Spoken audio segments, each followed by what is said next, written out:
Hi and welcome to the next tutorial. Today we are going to look at how to create a decision tree from a decision table. The question is here, and this is from a IPT HSC exam. It says a company has developed an interview criteria for a management position. It uses the following decision table as the basis for determining which applicants will be considered for the interview.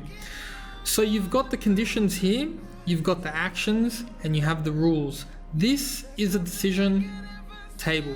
On this side we have a decision tree. Now it's pretty much the same thing, it's just in a different format. So on the right hand side of the decision tree you have the actions, so these two things here. So there's either consider or reject. Then you have the conditions. So the conditions are the business degree, the minimum years experience, communication skills, and teamwork. So you can follow along here and you can see that if you have all of these, so yes to a good degree, yes to the minimum amount of experience, yes to communication skills, yes to teamwork skills, then you'd be considered for the management position.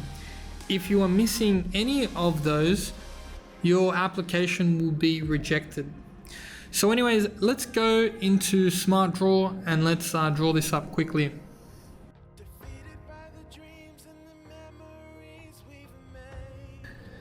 And there you have it. So anyways guys, that's a quick little tutorial on how to create a simple decision tree. Anyways guys, thanks for watching and I'll see you next time.